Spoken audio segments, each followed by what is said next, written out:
Every leader needs a continuous feedback loop as part of their leadership toolkit. If you have one, over time you become more self-aware. You have a better understanding of the behaviors, your personality, the habits, the stories, and even triggers that impact the way you interact with others. If you don't have a continuous feedback loop in place, then there's a chance that you might not be getting the critical information that you need to build effective teams. You might be missing out on information that could help you make decisions faster, that could help you build tighter relationships and build rapport with those that report to you. I want you to think of self-awareness kind of like a microscope. Self-awareness allows a leader to go deeper into who they are. It allows a leader to really see the teeny tiny nuances that control how they show up in the world. Just like a microscope allows scientists to go in and see the structures that are invisible to the naked eye, self-awareness allows leaders to do that deep work, to get insight into themselves. There's this quote that I love, and it says, I'm going to read it. The better you know yourself, the better your relationship with the rest of the world. And this is by Toni Collette. Just think about that. The better you know yourself, the better your relationship. I want to give you an example. I have a coaching client who was struggling from a communication standpoint. She had no clue that she had a communication issue. This communication challenge showed up in email, showed up in her one-on-one and group interactions. As we did some self-awareness work, as we started her continuous feedback loop going, she discovered that she tends to just be totally logical and objective at all times. At all times.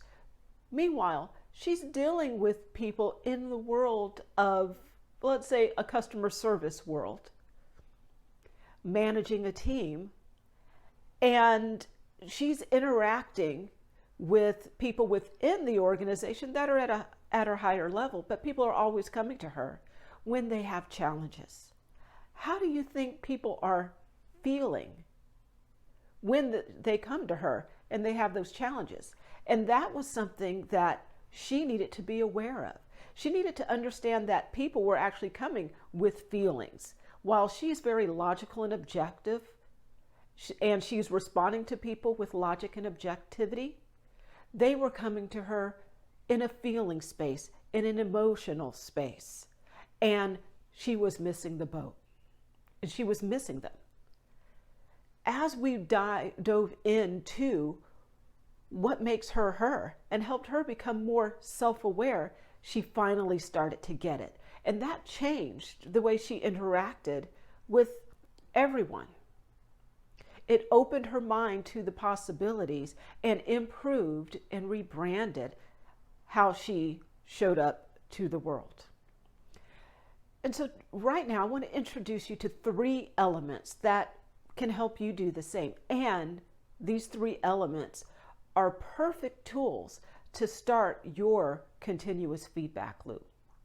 The first element is a biannual leadership audit. So every 2 years, I suggest you get an evidence-based leadership audit. It should consist of a personality profile. We use 2 personality profiles in what we do. So personality profile, leadership skills. It should look at the way you also are able to adapt to different leadership situations. I also think you should really, or your assessment should really look at how you manage conflict.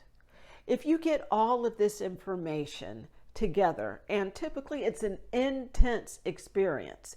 You're completing various assessment measures, but if you put in an hour and a half up to 3 hours in answering these questions, then you can get some feedback from a professional on what makes you tick. And that is what we used for the person I mentioned to you before, that example about someone that is extremely logical and objective, and how they were missing people from in a communication standpoint. And when you get this feedback, you are actually reducing the size of your blind spots. And all leaders have blind spots. Everybody in the world has blind spots. But you can use an assessment to reduce the size of the blind spot for you. And when you reduce that, you're actually going to increase the size of your public pain. Both of these terms, blind spot and public pain, are part of the Johari window, which is a framework for understanding behavior within the context of groups. So let's move on to the second piece. The second piece is quarterly feedback requests. This second element requires you to demonstrate some vulnerability and find 3 to 4 people that you trust, that you respect, and ask them to give you some feedback. You're going to ask them 3 questions. They're very basic questions. However, when they get answered, it's going to provide you with so much information. Here are the 3 questions. What can I do more of? What can I do less of? And what can I do differently? When you take the time to reach out to others to get those questions answered, you are opening yourself up to having a better understanding of how your interactions are really going on a day-to-day basis. When I'm working with clients, I suggest that they put this on their calendar, schedule it out for the next 2 to 3 years on a quarterly basis. You are going to get some great information that you may not have gotten elsewhere. I want to point out that most leaders fail to get the feedback they need from others because they do not ask. And when you add this to your continuous feedback loop, then you are requesting the feedback, getting that critical information and feedback that you need to better do your job as a leader. Make this part of your leadership practice. I guarantee that it's going to truly have an impact on how you show up. And so the third element might be a little unusual. It's not connected to work in the way we think of work, but it is to do a check-in, a lifestyle check-in on a monthly basis. Let's face it, when we come to work, we bring more than just our knowledge, skills, and ability. We bring a whole host of things, such as our hopes, our dreams, the good things that are happening in our lives, the bad things that are happening in our lives. When you take the time to check in to your lifestyle, you are taking all of that into consideration, and you are placing some awareness on the fact that your life is more than work, and that your life needs to be functioning. The better your life functions, the outside life, the better your life functions outside of work, the better you will function inside of work. And that's why every single month, go in and check things out. if I could make a suggestion for you, it would be for you to fill out what is called the Wheel of Life.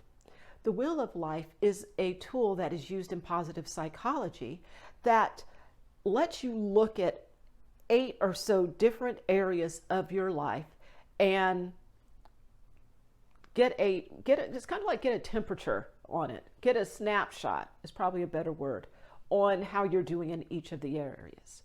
Some of the areas are, finances. So we have finances, there's health, there's play and recreation, friends and family, career, health and fitness. Complete your Wheel of Life, get that initial snapshot, and then pick one area that you want to work on. And if you do this every single month, look at your Wheel of Life, pick an area, take some action on it, you are going to stay more aware of how well your life is going.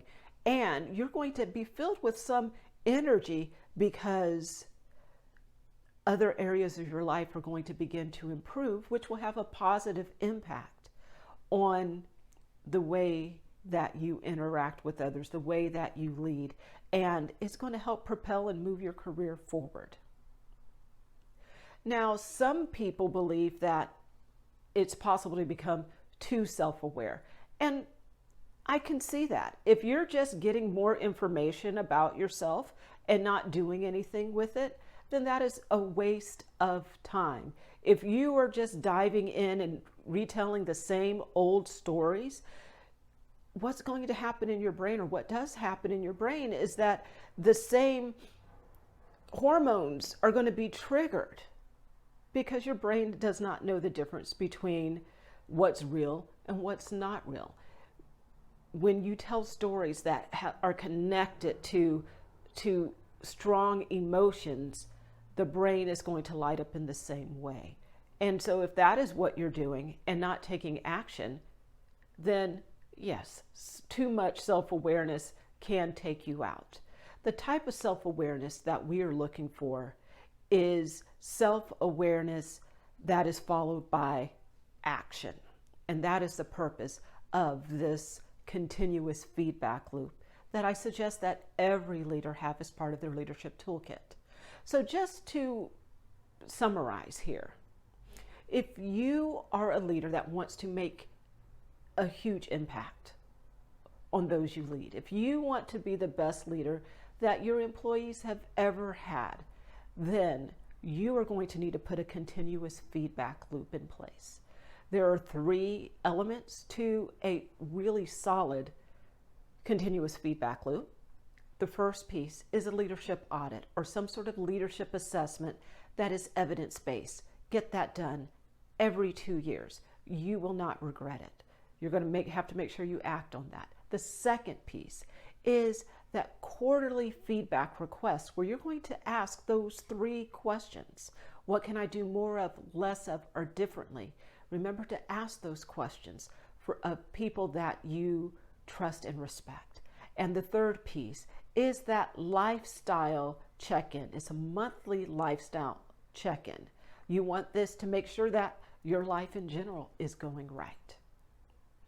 And so that is it. Good luck in your journey to become more self-aware, in your journey to become a better leader. I'm Erica. Have a great day.